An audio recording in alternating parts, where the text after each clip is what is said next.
Hello guys, চলে এসেছি আরেকটি মিনি ব্লগ নিয়ে। তো 12ই জুন আমার বরের বার্থডে। তো বার্থডে স্পেশালে কী কী রান্না হয়েছে সেটাই তোমাদের সাথে শেয়ার করছি। প্রথমে দেখো, এখানে আছে ফ্রায়েড রাইস, আর আছে এখানে চিলি পনির, যেটা কিন্তু আমি ফার্স্ট টাইম করেছি চিলি পনিরটা। আর আছে আমের চাটনি, আর এটা আছে কিউকাম্বার রায়তা, এটা আমার ফার্স্ট টাইম করা। আর এখানে করেছি দেখো গুড়ের পায়েস। তো এটাই কিন্তু ছিল আজকে দুপুরের মেনু। তো চলো আজকে যে রান্নাটা করেছি কেমন হয়েছে সেটা ওর কাছ থেকে শুনে নেবো। বলো কেমন হয়েছে?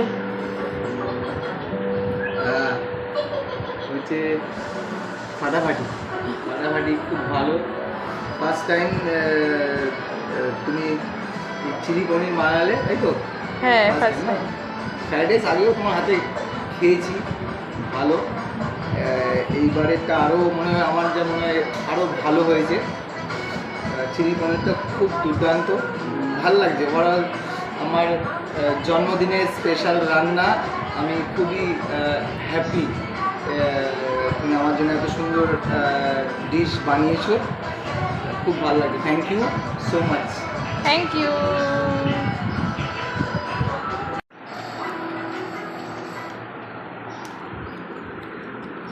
রায়তাটাও খুব এক্সেপশনাল রায়তা হয়েছে।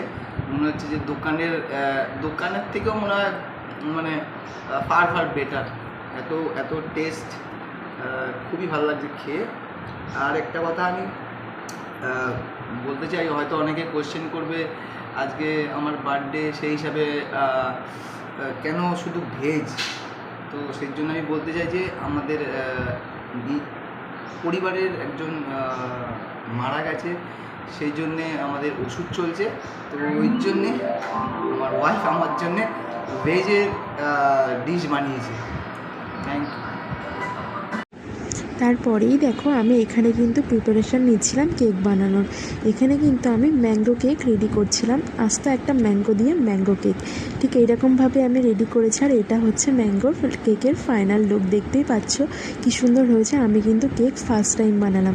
আসলে ও ম্যাঙ্গো কেক খেতে বেশি ভালোবাসে, ওই জন্য কিন্তু আমি এখানে ম্যাঙ্গো কেকই রেডি করেছি। কেমন দেখতে লাগছে অবশ্যই কিন্তু আমাকে জানিও তোমরা।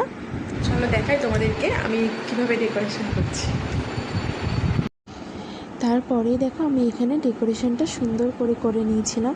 একটা সাদা ওড়না দিয়ে তারপর হ্যাপি বার্থডে করেছিলাম। একটা ছোট্ট করেই করছিলাম ডেকোরেশনটা, আমি সেরকম ভালোভাবে পারি না। যাই হোক, এখানে লাভ বেলুন ফোলাচ্ছিলাম, একটু বড় করে ফোলানোর চেষ্টা করছিলাম যাতে ভালো লাগে দেখতে, কিন্তু পরপর করে 3টে বেলুনই ফেটে গেল। তারপরে যাই হোক করে 3টে বেলুনই ফোলাতে পেরেছিলাম। তারপরে ওই 3টে বেলুনই ওখানে টাঙিয়ে সুন্দর করে